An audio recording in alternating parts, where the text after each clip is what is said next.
Good afternoon, everyone. Welcome. I hope that you are good now for the Q&A. So we have the Q&A about our retreat title, Why Ti-Ratana Meditations, Buddha Anusati, Dhamma Anusati, Sangha Anusati, why? And then I think there are other questions that I heard in the morning about what is happening in the meditation, so you can ask those questions, giving more emphasis about these three meditations. All right, so there is a mic, wireless mic, so he can give it to you if you raise your hand. And then there is other mic for the recording, so please.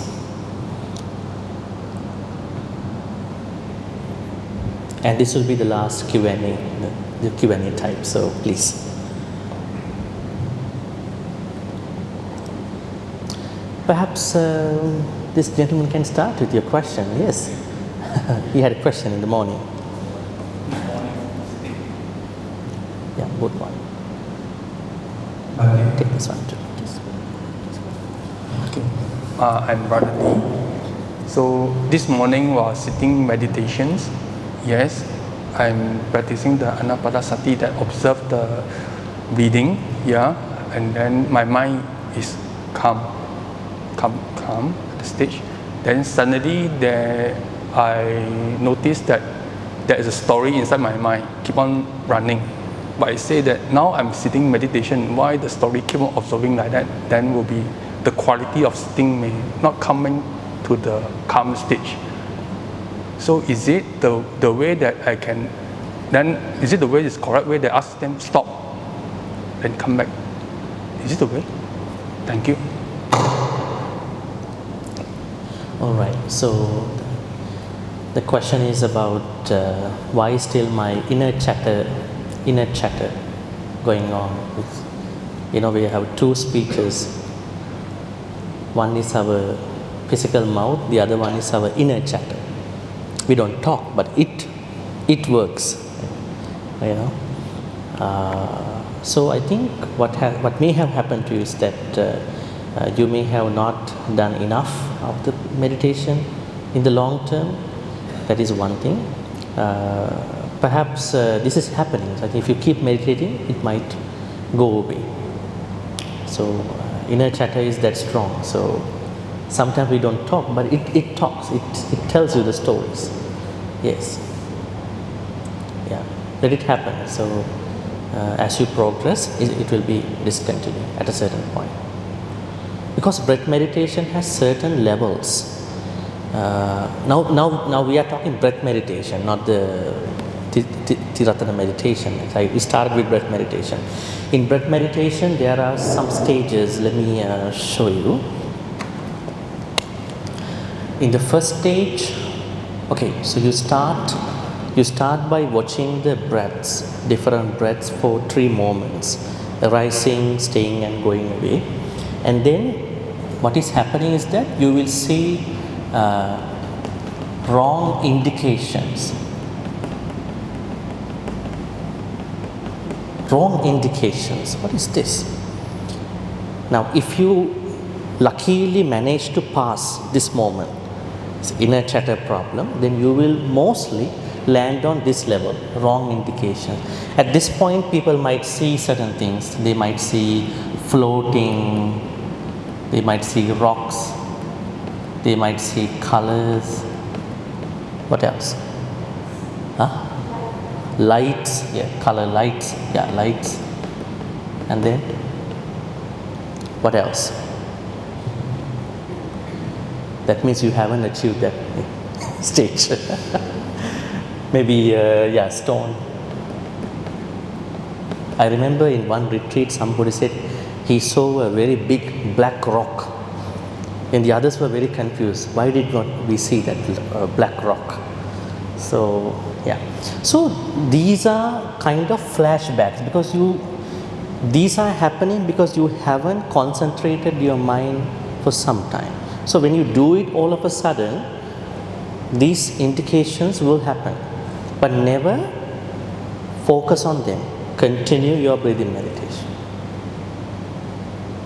Don't just end up with any of these things. Some people think, I have achieved a samadhi here, I have achieved samadhi. They get hallucinated. It's not. You have to not focus on these things, and then you keep continuing your meditation. And then at a certain point of your meditation, you will come to a place, we call it almost like a feeling of breathless. You feel you are not breathing that heavily. Of course you are breathing, but you don't feel that you are breathing. So this is a further stage of progressive stages of breath meditation.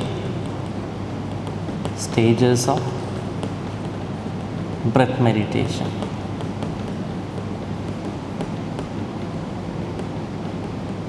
Okay. And as you continue, you will come to another state. Almost you feel like you are thoughtless. Not many thoughts come to you. You feel like you are blank. Normally you have lots of thoughts, but at that point your thoughts are calm. So this is how, and then what happened at the fourth stage, then you have to do something. This is the place where we have to do contemplations. What are they? There are 4 contemplations. Contemplation on anicca, we call change. Contemplation of viraga, such as what we call dispassion. Then contemplation of anicca, viraga, nirodha, cessation, or contemplation of, what is it? Patinissagga. Patinissagga means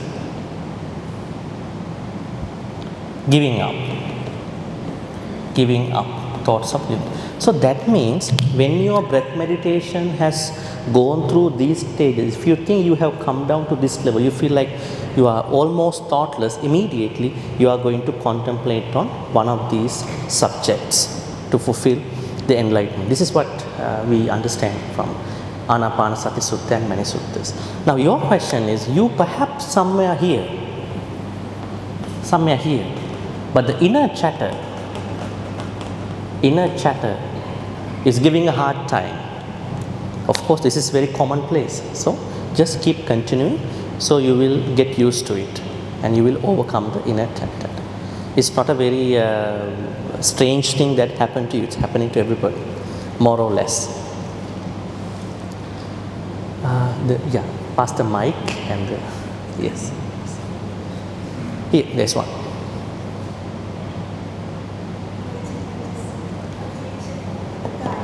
I think it's better to have it on, yes, please.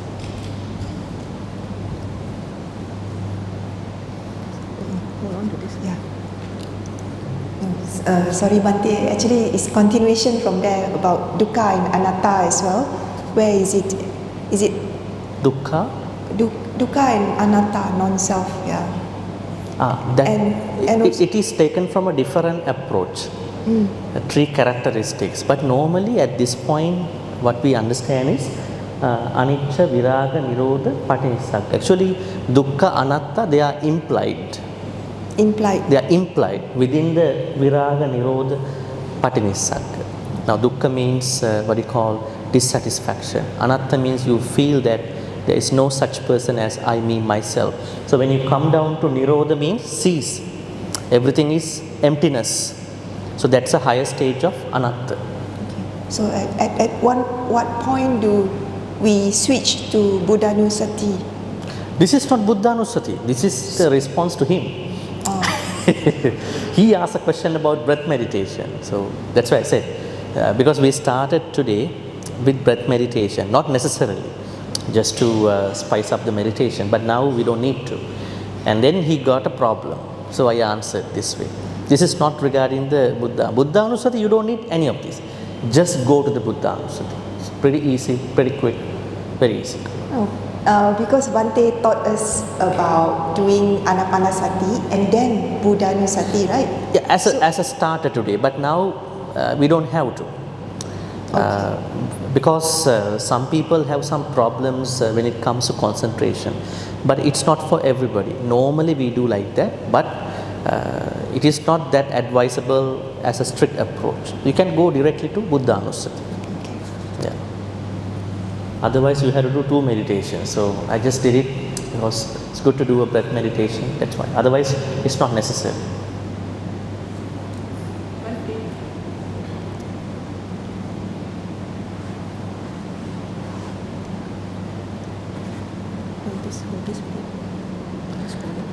I think the best thing is to take that wireless mic and the both, so then give it to anybody. Yeah. Yes. Bhante, just one clarification needed. When you have the lightness, when you meditate, you have a very... You mean lights or lightness? The body is very light. Light. The mind is very calm. At that stage, do you put it under the breathlessness? It's sort of a relaxation of the mind and the body. Yeah, starting to happen at that point. Yeah, it is starting to happen. So it's between breathless and thoughtless. Yeah, it is happening. That's why we cannot levitate, because bodies are heavy. We cannot float in the sky. Yes. Yes. Now we have a huge question, how come Arahants and Buddhas go in the sky? How did they travel in the sky? This sky walking has a connection to light in the body. Because our bodies become heavy physically, emotionally and kusala wise, because we have so much greed in terms of the body, and then the body then has a connection to the earth. So when the body is light, that sky walking can happen, which is not necessary, but that is how they may have done it. All right, any questions about our topic, Ti-Ratana meditation, Buddha Anusati? Yes.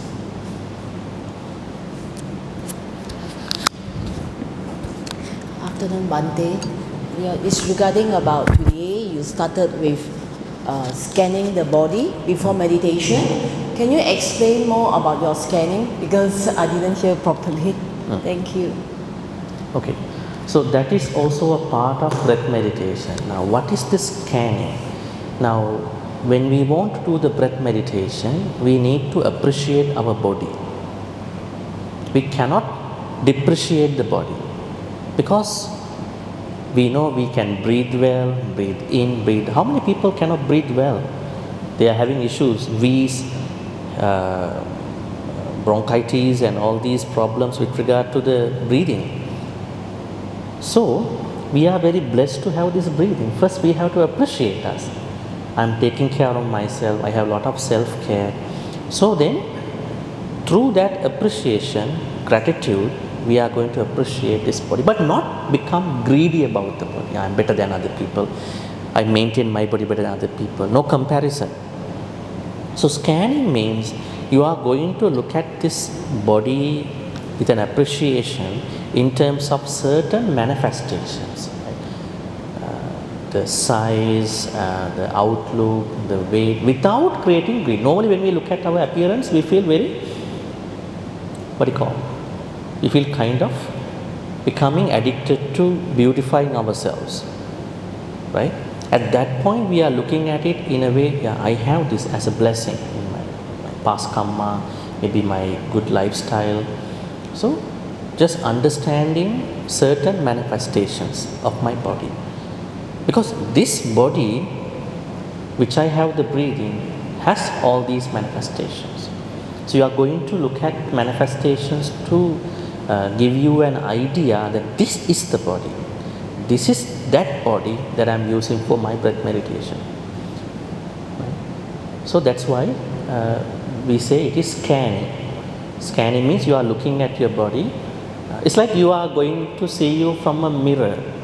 You are going to see yourself in a mirror. You see yourself, and there are different people looking at body differently, right? But you are looking at yourself from a mirror to see, okay, I want to appreciate myself. I'm good, I'm healthy.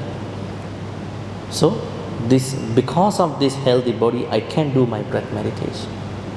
So that kind of scanning is necessary to do the breath meditation. If you don't do that,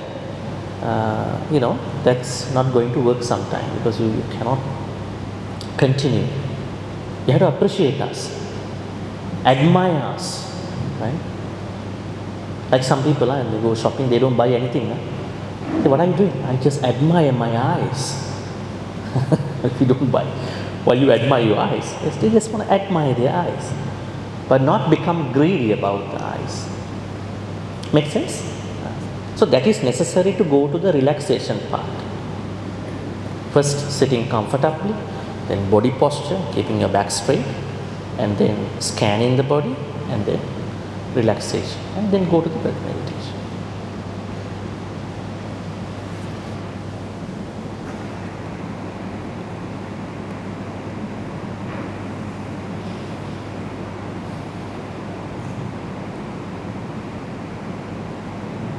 Please raise your hand so you'll be able to. Perhaps you can go to the either side, either mics. Yeah.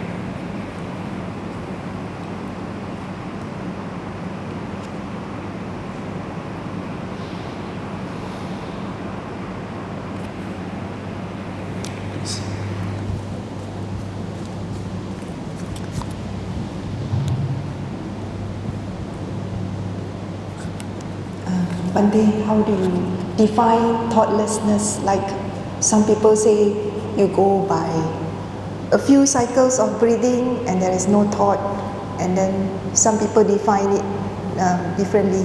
So how do you define thoughtlessness?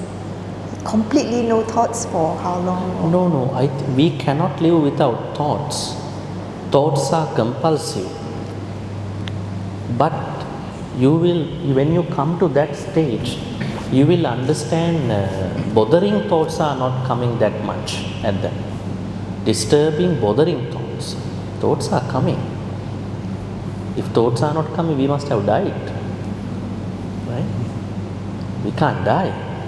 So, but disturbing thought, not many lobha is coming to you, not many dosa coming to you, not many moha thoughts coming to you. You feel that you can take care of yourself better than before. That kind of stage will be coming to you. So the way how people do it can be different. There may be someone who can easily go to that level very fast, because upbringing, environment, sansaric abilities, many things can affect. Not everybody can go to that level easily or in a hard way. So individual characteristics affect in practicing all these things. For some people it might be an easy task. For some other people it might be a very challenging task. Yeah.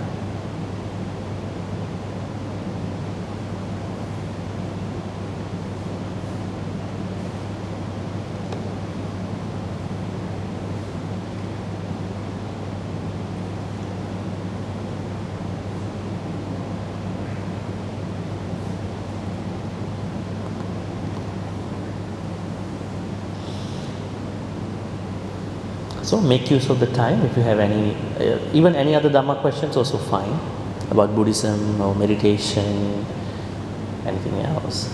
Yeah, please. I just hold it as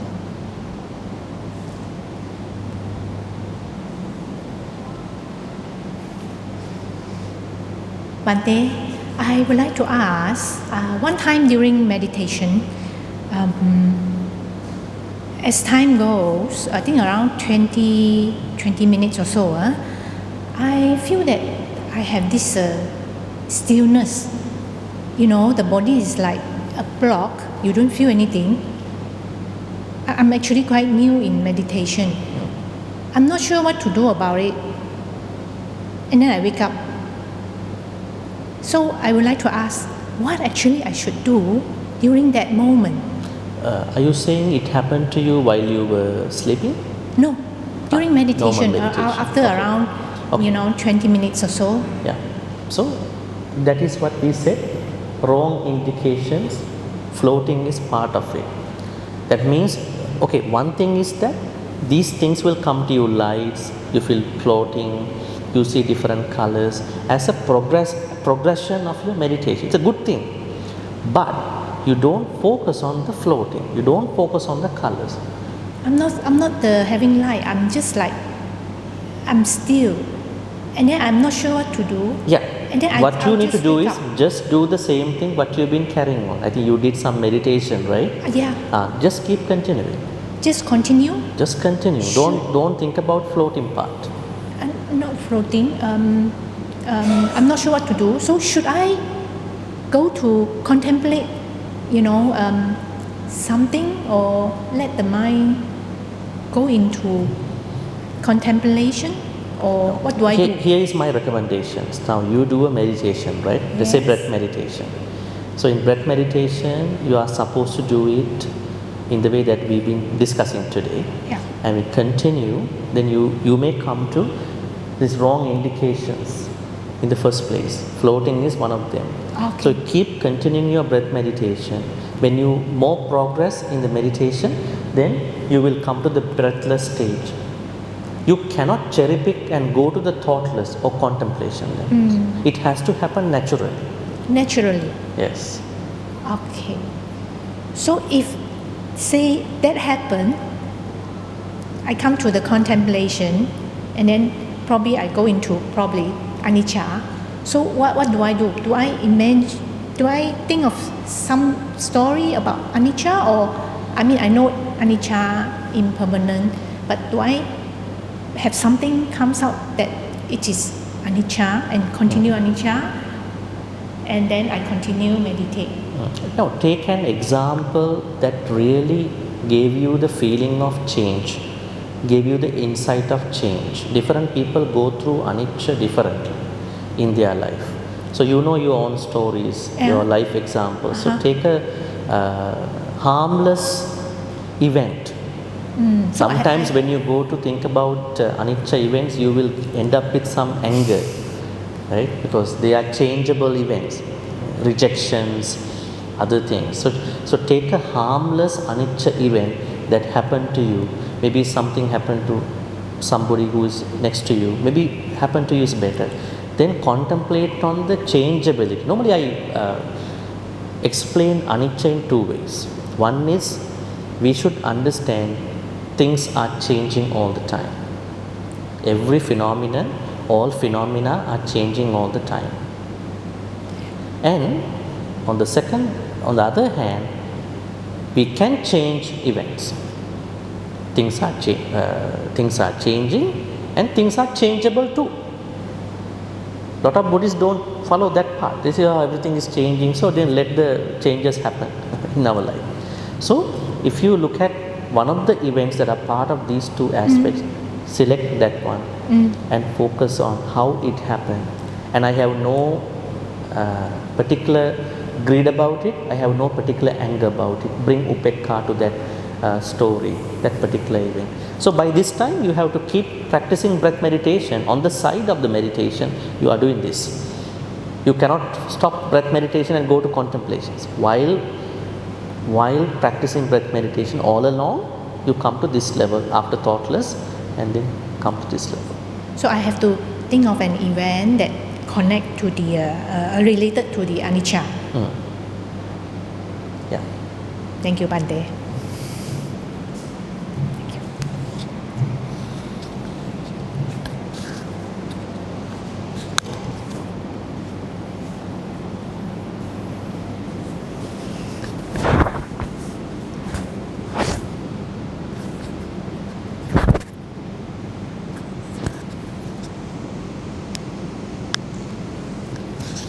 Other questions?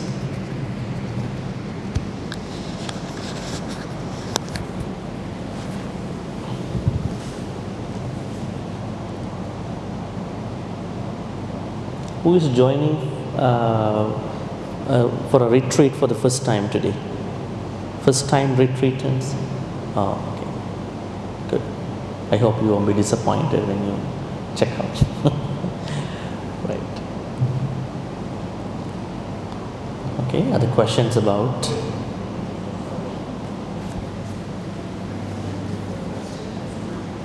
Yeah, please.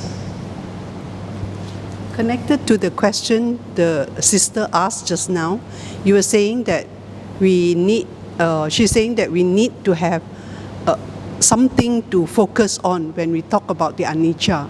But actually, At that point. at the point, At no, that point. but what I'm trying to say is that when you're meditating, if you do the 4 foundations, observing the Kayusati, when you're observing the body and there is pain, for example, or discomfort, it starts with discomfort, and you're watching it, then it can change, the discomfort can change many, many degrees. So the intensity of the change will give you the anicca feeling already. And you also will find out during that period that the change is never constant, the change is unpredictable. You will have that characteristic coming out. We don't really need to find an item, then contemplate on it like that. In the natural way, when you meditate, these things will come up. It depends. Let's say there is someone who has a incurable disease, maybe a cancer, and there's no way out for that. Definitely that person has to incorporate. But what if there is someone who has no that kind of a sickness? So I don't think that person should use this methodology for the sickness, because there is a way out for that too. So it depends. So we cannot paint all these events with the same brush. So it depends. So it can work, but we are talking to general public. Better you pick up a harmless event with regard to anicca. Why I feel that way is because every one of us is a beginner at one point in time. Sitting absolutely still is not something that we do every day. So the pain that comes, it starts with the discomfort of the sitting erect and that. Then it comes as a weight, very heavy for the body. And then it comes as a twist. It's going to twist, it's going to be very difficult. So this is something that maybe I'm wrong, but most meditators who are beginners, we start with this. So we can see that change. But as a beginner, we never really contemplate on anicca. So only much later that we realize that this is anicca. No, the other thing is anicca concept has been taken only in one context. Anicca is not only the bad changes. Why do we have to pick up a sickness? There are so many changes happening in this world, in our life. Promotion of the work is a change. Before he was demoted. Yeah, and what about passing an examination? What about becoming, more successful in the life? What about becoming a better person in life? All these are changes. So let's pick up the gentle way of training. I think everybody knows Buddha's 3 types of training, right? It is said that talking positive stuff about explaining Dhamma is called gentle way of training. So we'll take anicca from that aspect. And then we can go to the other aspects too. So it depends on the individual. Yeah. Every individual is different. That's the reason why I say it's quite gradual, because it's like at what stage you are, then it will progress. Yeah, true. Sadhu. We'll give the chance to others and then we'll come back, yes. All right. Others? We have half an hour. Yeah. Yes.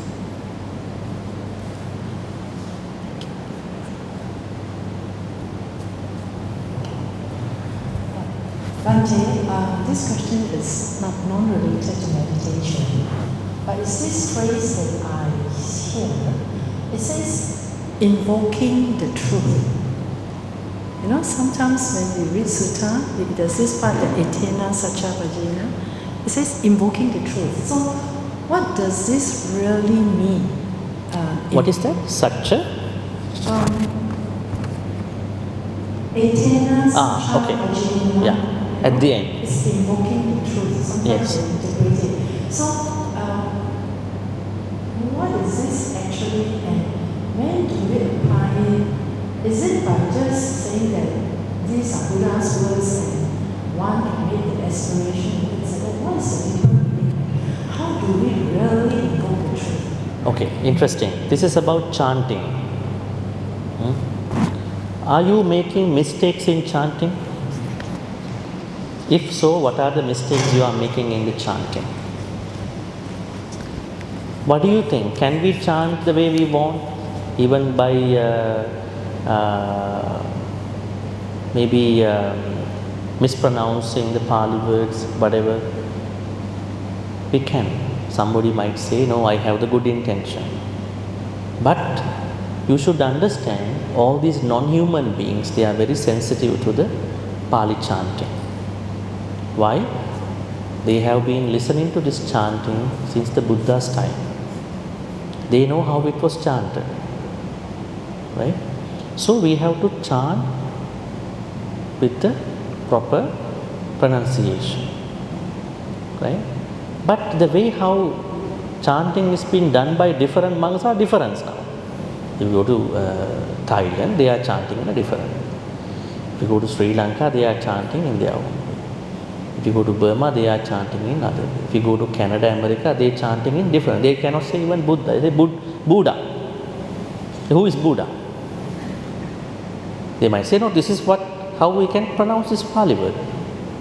But if we want to chant, if we want to give the blessings to somebody, if the listener wants to get the full blessing, it is better to learn how to chant.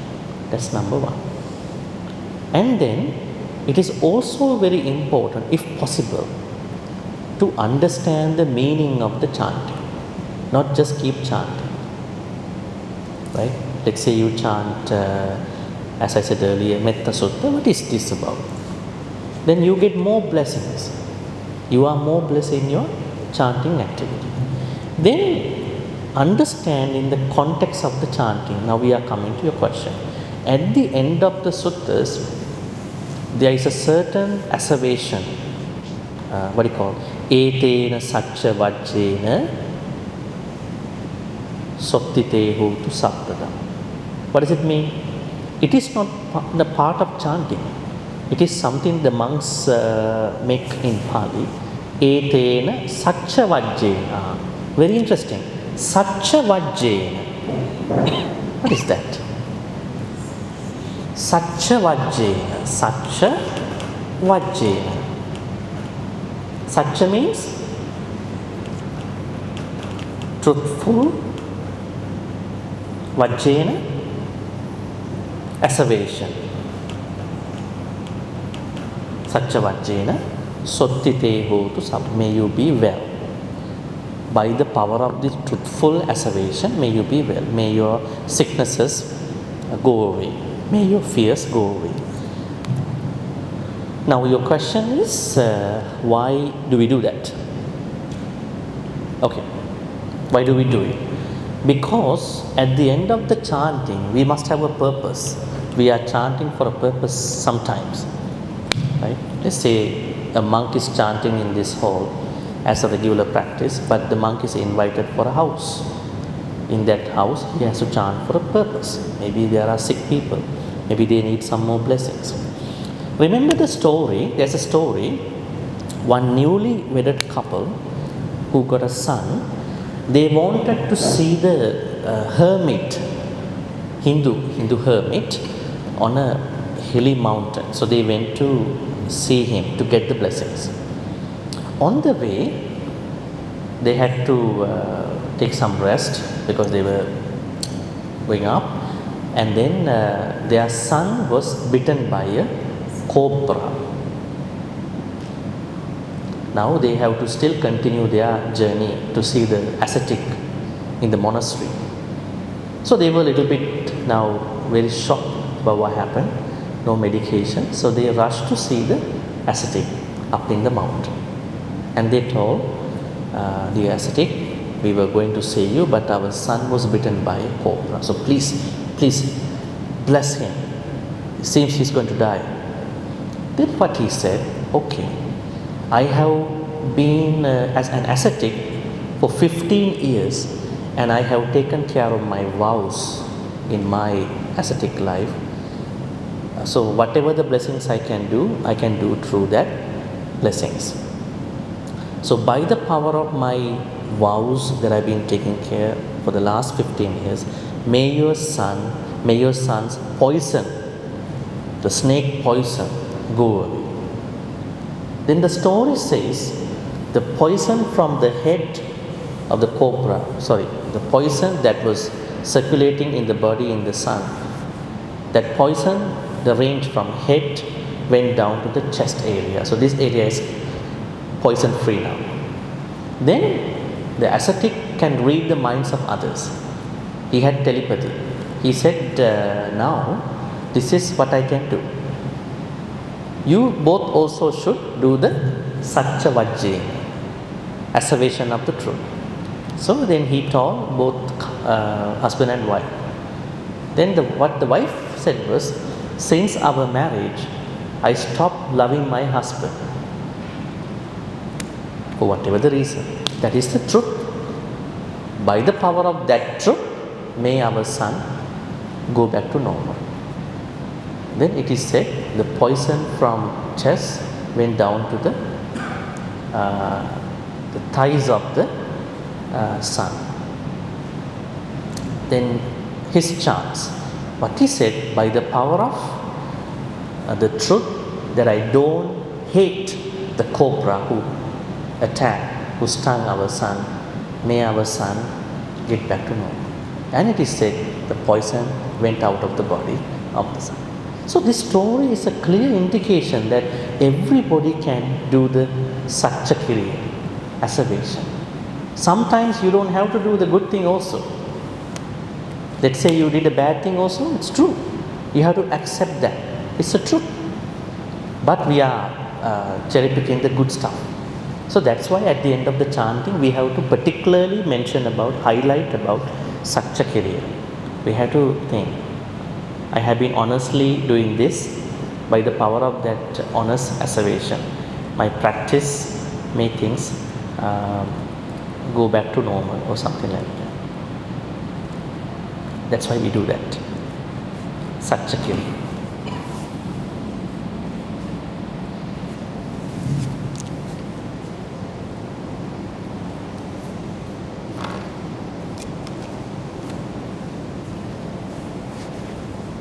Okay, next one.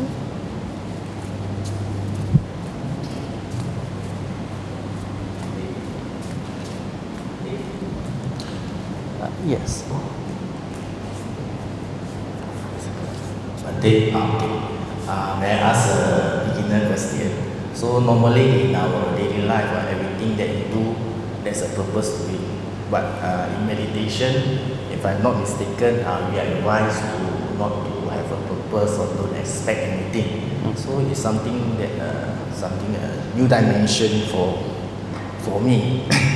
So when this come along, so it makes me feel very uncomfortable sitting there without a purpose. So what is your advice? That is a misunderstanding. Who told you to become purposeless in your meditation? Tell me. Don't expect anything. Now, who told you to do like that? Somebody, maybe books. This is a misunderstanding which some people have made about Buddhism that turn other people off from Buddhism, especially young people, teenagers, newcomers. Buddhism has a purpose. We have to have the ambition. This is happening when people all say, do everything for Nibbana. Your sila also for Nibbana, dana also for Nibbana. Why don't you become a better person first? You should be a better person first.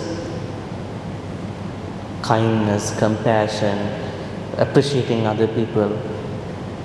So that means you have been very selfish in your spiritual practice. Whatever you do only to attain Nibbana.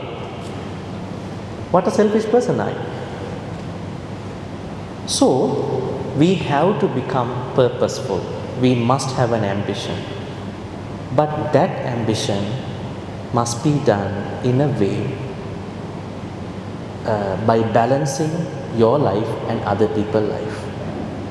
In Buddhism, Buddha talks about 4 types of people as to how they live the life.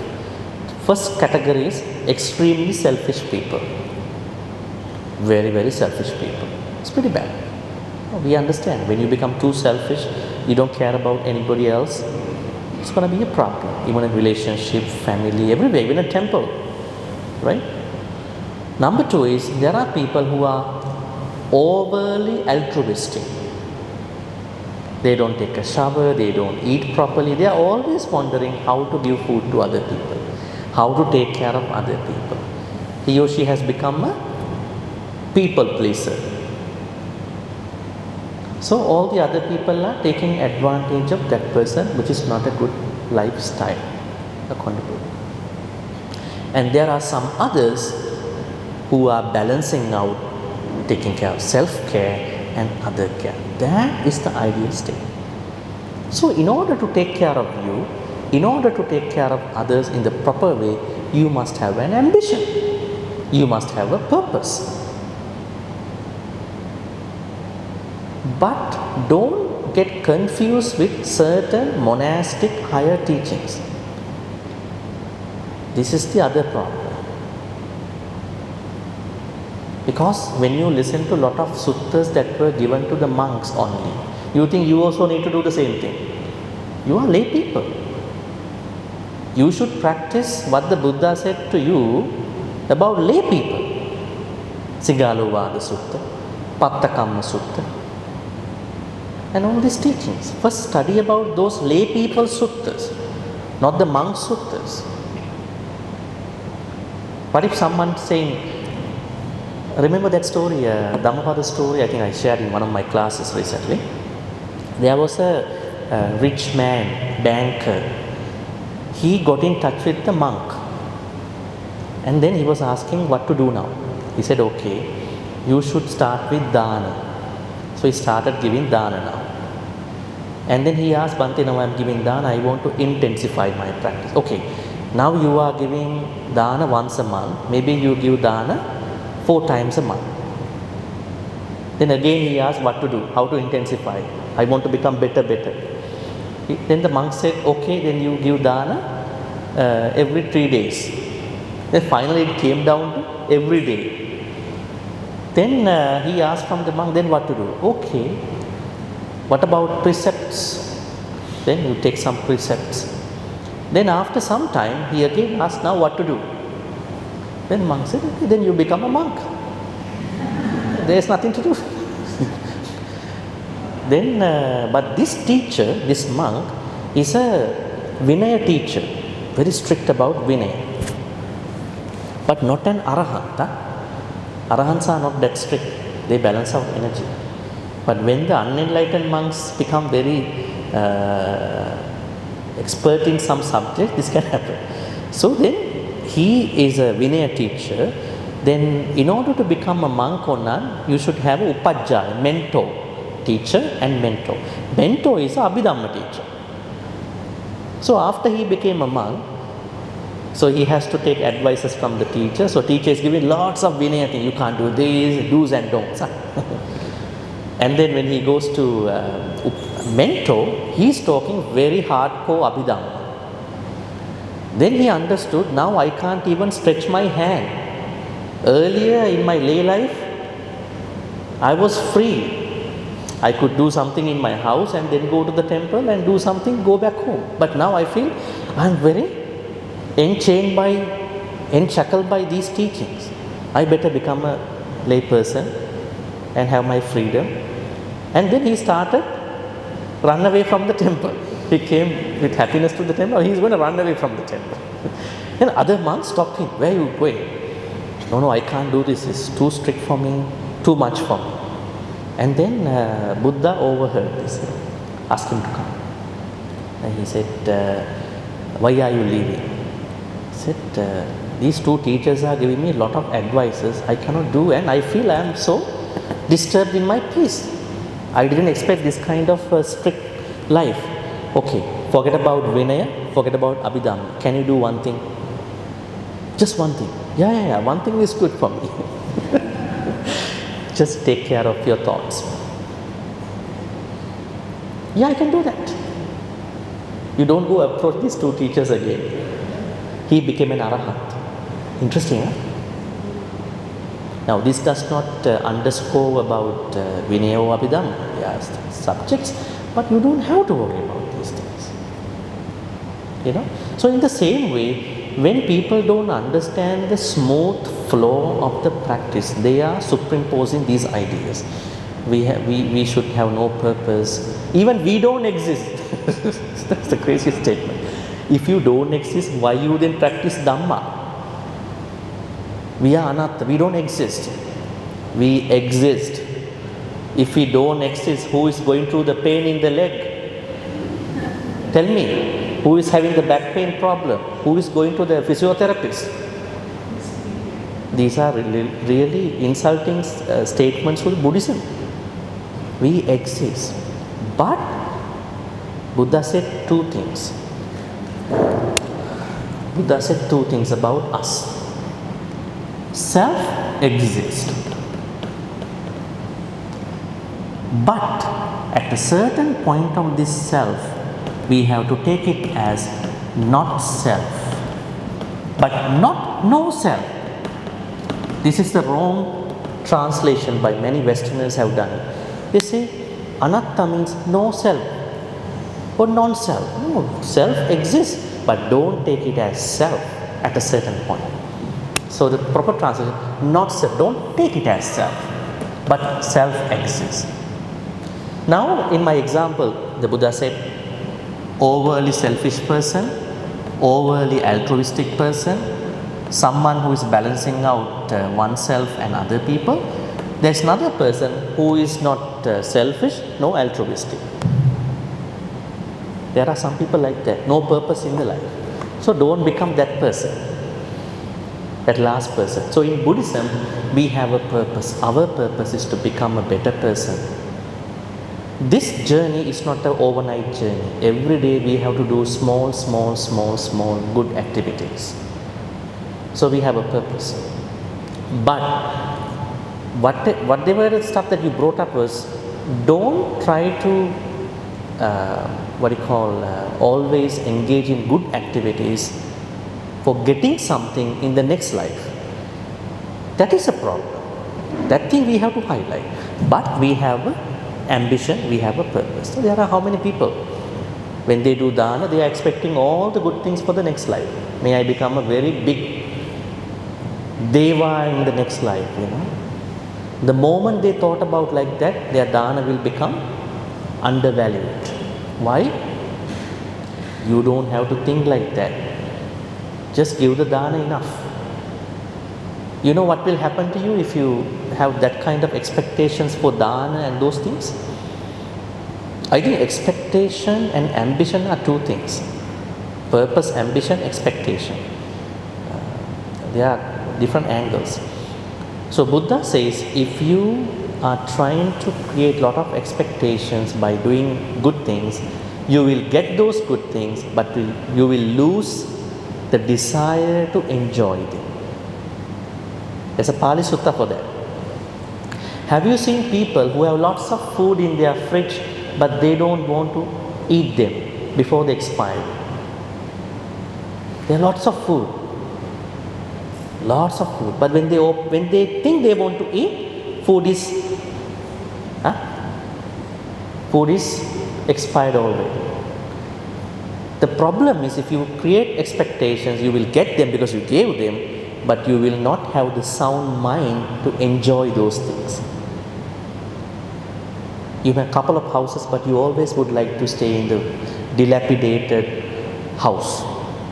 Couple of cars, you always would like to go in that rundown car. Because to enjoy life, there should be a certain motivation. That motivation would not come if you expect. That means for those people who are happily enjoying even their very less expensive meal, they must have done a good karma in the past life.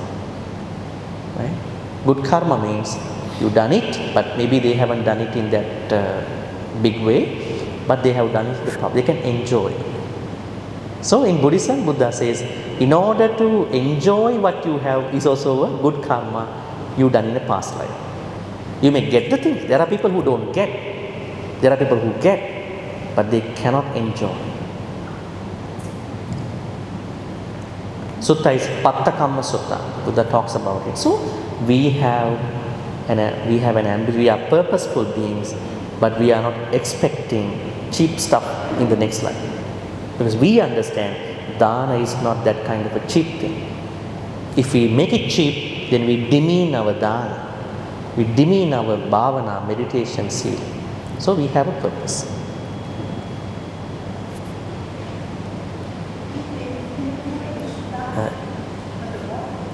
Sorry? Sutta is Patta Kamma Sutta.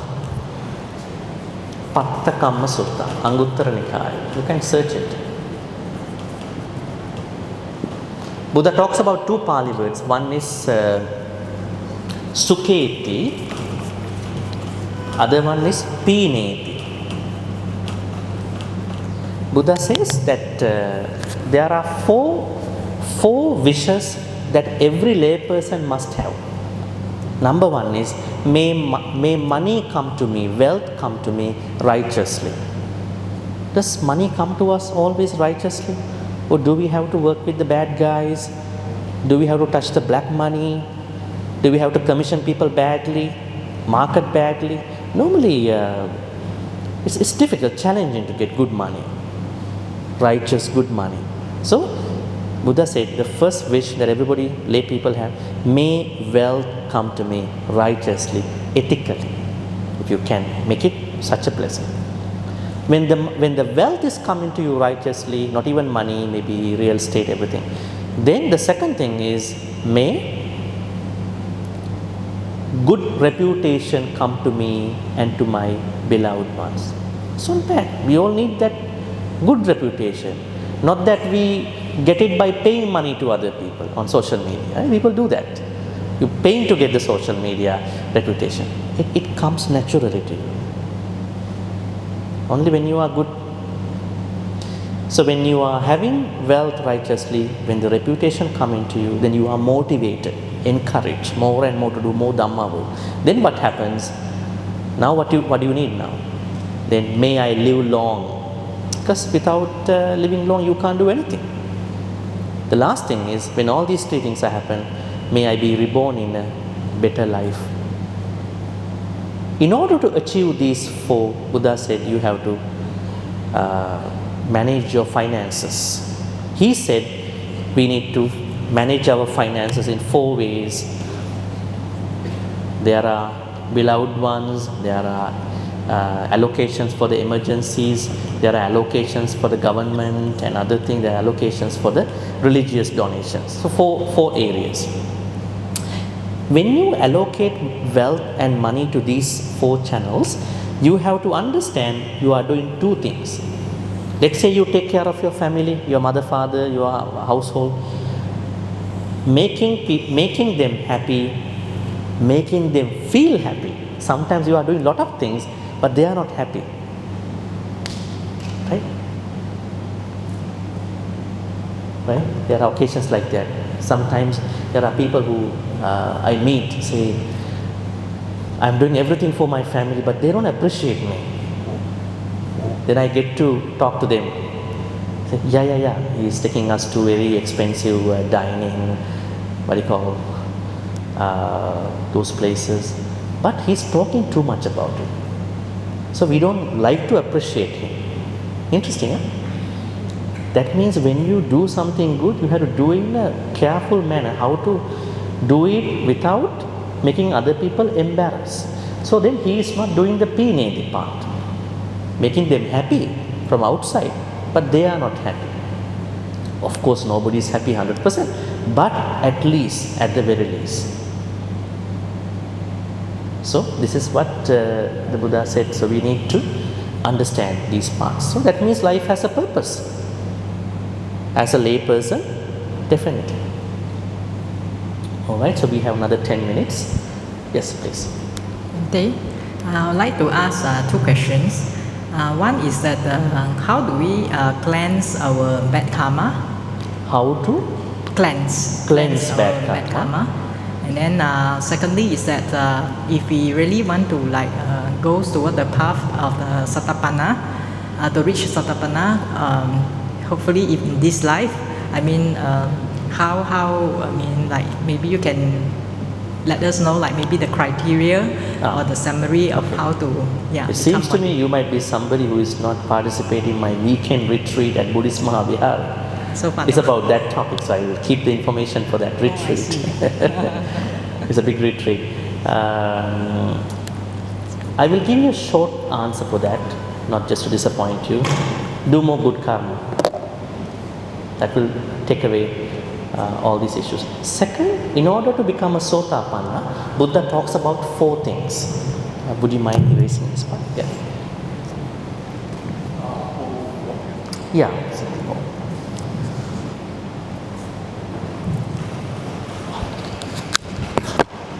In order to become a Sotapanna, Buddha talks about 4 things. These are mentioned in the Sotapatti Sangyutta, in the Sangyutta Nikaya, the whole area for that.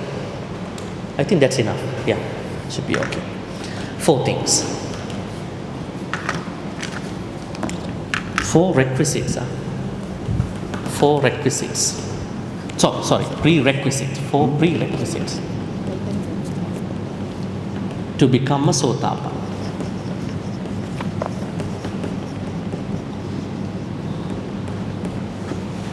Sotapatti Sangyutta. Sangyutta.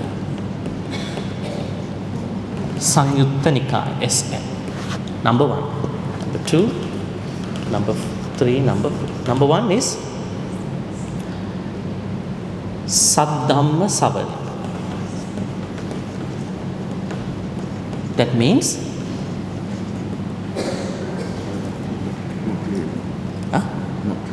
not clear, right?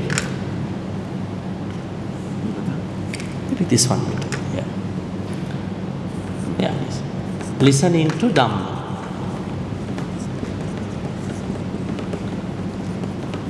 Listening to Dhamma is very important, not from one monk. Listen to all the monks. But Dhamma talks that makes sensible. Sometimes you feel like wasting time. So, listening to many Dhamma speakers, that you feel that you are learning something. That's important. Saddhamma Savali. Number 2 is, we call Kalyana Mittata. Kalyana Mittata means noble friends. Noble friends. Do you have noble friends? Who is that? The one who is giving you a ride to the temple? We all are noble friends. The Buddha told us we must have 2 Kalyana Mittas at the very least. 2. In one sutta. We must have 2. How to find 2 Kalyana Mittas? 1, the Buddha said, don't worry about 1 Kalyana Mitta. That's him. Buddha is our Kalyana Mitta. So we can follow him. Second one, we have to find out. How to find out a Kalyana Mitta? Who is a Kalyana Mitta? What is the criterion? What are the criteria? Someone who always thinks good thoughts, wholesome thoughts. Someone who always speaks good words. Someone who always acts with wholesome activities. Very hard to find this kind of person, right? At least we find someone who has most of it. Maybe not the complete version, at least someone who has most of these actions. Other ones, they say they are Kalyana Mittas, but they are not Kalyana Mittas in the interpretation. They say, I give you a ride, I come to the Vihara, but you have to show Kalyana Mitta from your activities, your thoughts and your words. Not one day, not on Katina day, not on Vesak day, 365, 24/7. It's a process, Kalyana Mittas. Number 3 is yoniso manasikara. What is this? Wise attention. This is a mandatory requirement. Actually, this is the most important Dhamma practice we must have before everything. Before everything, we must have this. What is this yoniso manasikara? Yoniso means origin. Being able to see any phenomenon, any problem, any phenomenon from its origin will help us clear our thoughts and mind. Say for instance, our way of thinking many things like an iceberg. What part of the iceberg can be seen? The tip of the iceberg. Now this is ocean. It is commonplace that we normally overlook most of the iceberg. No, not that. Most of the area of the phenomenon. We normally would like to make the decision only by looking at the marginalized area of the problem. So then we are running into problems, arguments, some misunderstandings in our life with other people. But if you look at everything from yoniso manasikara, you are going to have a full-fledged understanding about the problem, phenomenon, as much as you can. The Buddha said, if you have yoniso manasikara, then the next thing is samadhi, samma sankappa. So you cannot go to Noble Eightfold Path without yoniso manasikara. It's very mandatory. Most essential practice in Buddhism. Forget about samatha vipassana. None of them would work. First thing is yoniso manasikara, then Noble Eightfold Path. Then we have 3 already. The 4th one is Dhammanudhamma Patipada.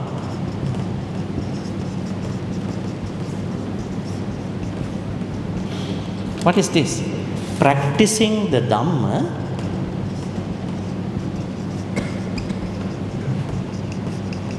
according to the Dhamma.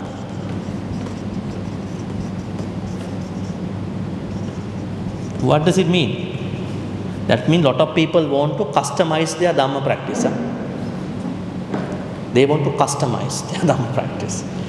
But you cannot sometimes customize your Dhamma practice. There is a certain way to follow. Say for instance, Noble Eightfold Path, there is a way to follow. So we have to follow that way. There's no other way to do it. You cannot find out any way to cut the corners or bypass. So following the Dhamma exactly how it was given. So these are the 4 prerequisites or requirements to become a Sotapanna person. So if you haven't become a Sotapanna, then the problem is here. So, all right. So we may take another maybe 2 questions, and then we will finish. Yes. Just I have interested when Venerable mentioned about we learn the Dhamma in our brain and we live out the Dhamma in our heart.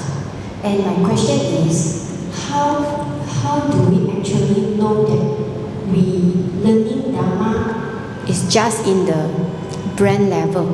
I mean, how do we know that we are just, the Dhamma is staying in our brain only? And what will happen to someone if the Dhamma actually live out in their heart? Is there any trigger point or any indication for this to happen? Thank you. Okay, so the point that I was, yes, please. The point that I was making about head Dhamma, heart Dhamma is a way that I look at it. So here's the thing. There are people who are merely learning, but they never get to the point to practice. But what is the practice? Practice means you are trying to bring them into your daily life, not only for a retreat. You are trying to incorporate them into your daily life. How do you know that there are people who only keep it to the head? and then try to just behave normal. There are people like that. I can't even walk now, I know a lot of Dhamma, so I'm so heavy now. I walk very slowly now. A lot of Dhamma, head Dhamma, You can't fill your head with the Dhamma. The Buddha said in one sutta, don't carry Dhamma as a weight. Dhamma is just for the use. It is just for the use. Like that Zen story, remember the Zen story? There was one professor who went to a Japanese sensei and asked, Master, please teach me some Buddhism. He said, okay, wait a second. I want to make a tea for you. He went in the kitchen, he made tea. He brought that jug of tea. So he placed the cup for him and cup for the monk. And then now he's pouring the tea onto the cup of the professor. Then he noticed that now the cup is overflowing with the tea. He said, look, you're overflowing my cup. That's like your head now. You have too many things in your head. I cannot teach you Dhamma. Go unlearn a bit of that and come back again. Sometimes there are people who cannot have space for innovation, for new things. So then how to trigger? Trigger means you understand learning of Dhamma practice has kind of crippled you in your own practice. You are only to collect information. You don't need to know a lot of things, but you need to know the important ones. Think about Patachara. How many of you know Patachara? The lady who lost everybody, who lost husband, who lost 2 children, who lost mother, father, everything. She lost everything. And then she became a nun at a certain point. And then how did she become an arahant? She only noticed how did some water fall into the lowly place, from a high place to a lowly place. How many times we see water falling to the ground from waterfalls? Has any one of you become Sotapanna even? What's going on? Something wrong with you. But this lady looked at a small waterfall, mini waterfall, and oh, see anicca. See anicca. How did the water up fell down to the bottom? Now I cannot see that water that was up in the mountain. It's not anymore there. See anicca. One very beautiful story about somebody who used anicca to become an arahant in the nice way, in the beautiful way. So the point is that when you understand your own Dhamma knowledge has held you back in not moving forward, that is the trigger point of your Dhamma practice, is only a head Dhamma practice. In my understanding, in order to bring that head knowledge, Dhamma knowledge onto the heart, we must be grateful for the Buddha. That's number one. That's why we talk about Buddha Anusati today. When you respect the Buddha, think about his great qualities, that head Dhamma thing will come down to the heart. That is one thing that can happen. Second is that never learn Dhamma as a knowledge. Right? How many people learn this Dhamma? Learn it to bring it to your personal life. That should be your intention. So these two ways you will find out your Dhamma practice is a consistent, flowing, progressive Dhamma practice. Otherwise you will feel you meditate every day, you do, but you feel you are stuck somewhere. Why? Because it's stagnant, you are stagnant somewhere. So this kind of a meditation, Buddha Anusati, plus always trying to think about how to incorporate my daily life. That will overcome that problem. All right, one more question.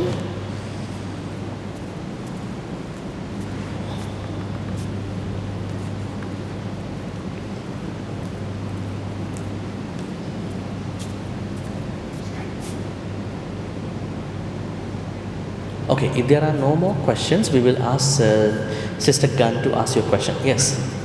Yeah. Thank you.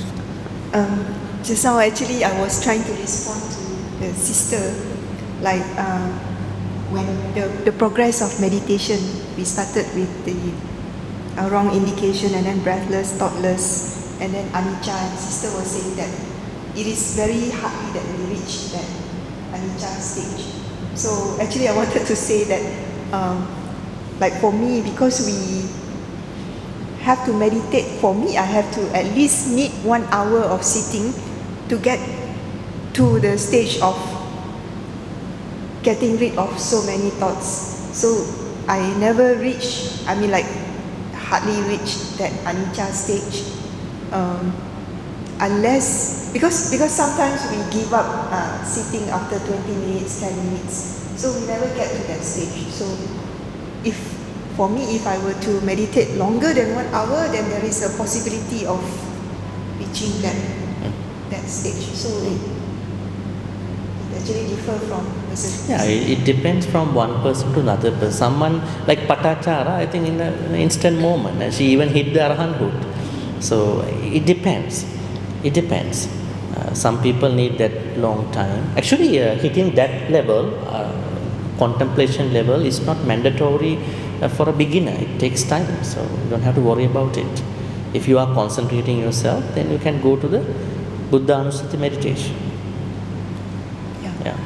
Also, that brother just now, he was talking about having no expectation for meditation. I think he's trying to say that we do not need to expect achieving jhana or getting somewhere, because once we expect something, we are unable to meditate well. So I think maybe he need to probably he had to rephrase the question. Yeah, probably somebody must have taught in that way. If you meditate, you can get a jhana, like with some benefit package. But in Buddhism, we don't have to have that kind of dana expectation.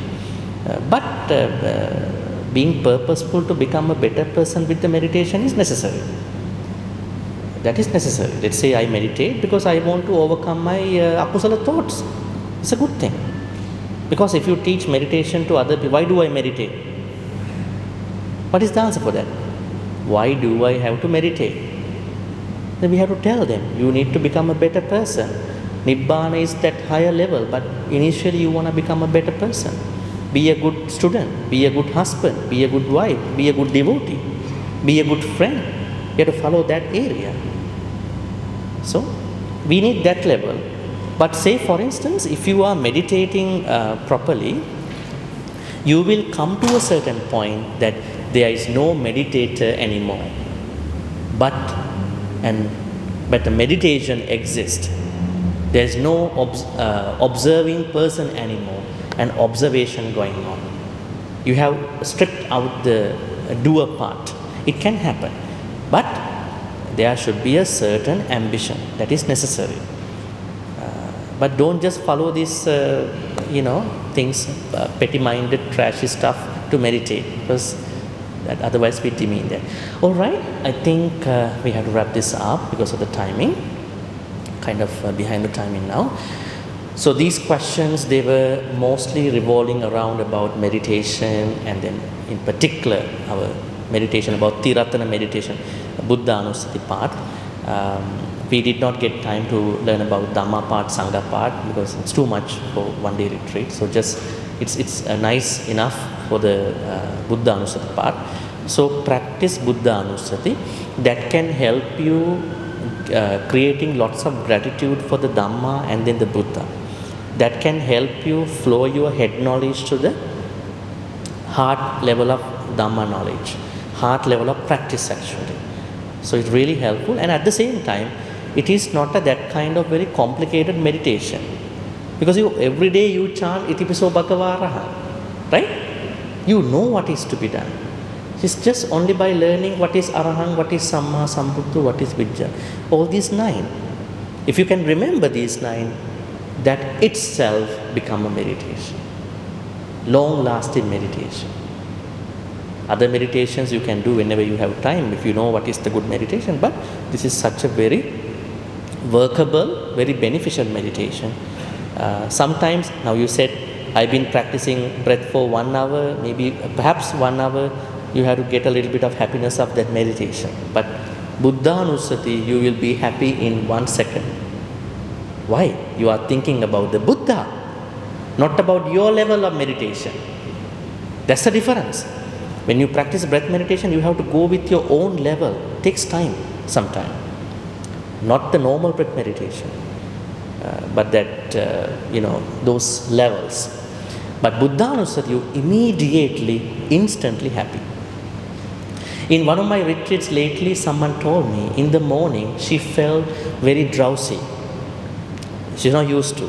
Then in the afternoon meditation, she thought, I am going to look at the Buddha statue.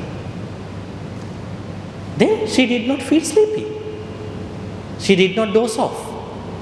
So that means Buddhanusati meditation is also very helpful to keep the focus, not to become drowsy during the meditation. Normally when you close your eyes, now in Japanese Zen meditation, they don't close eyes. One day I asked, I was working with a chaplain, I was a Buddhist chaplain at UBC, Vancouver. And he told me, the point is that when you close your eyes, because Buddha never said to close your eyes in any sutta. We do it just for safety. But when you close your eyes, you may go to more objects which you cannot see here. But we recommend everybody to close eyes if you are a beginner. But if you open your eyes, not you look at other people, then you know where you are somewhere, you are sitting down, you are here, right now, you are here. That can give you a certain aspect. So she kept looking at the Buddha statue, it worked for her. So Buddhanusati meditation, Ti-Ratana meditation is such a very easy to access, very beneficial, which does everything. You are not getting stuck with your own selfish meditation perspective. No jhanas, you don't need jhana. You are very happy about the Buddha. You are very happy to recollect, remember about the Buddha. When you are doing Buddhanusati, you will never create selfish purposes with the meditation. Because it's about the Buddha, how to make selfish thoughts about the Buddha. Right? Buddha talks about selflessness at a certain point. So I think this is the panchya, the medication that works, that helps all the sicknesses. It's the most beautiful meditation if you can practice by remembering. All right, now we do a bit of sharing with all the good hours that we will be making in this Dhamma Q&A session about Buddha's meditation. It is supportive and helpful. Hostility, the Supreme is something sadhu, sadhu, sadhu. With the time of the change, we are now taking 10 minutes of rest, break, and you can have your tea or whatever. And then we are seeing you again here at 3 o'clock here. Yes, for the meditation, for the guided meditation. So please take your rest and then come back here by 3 o'clock. Now 2:50 almost.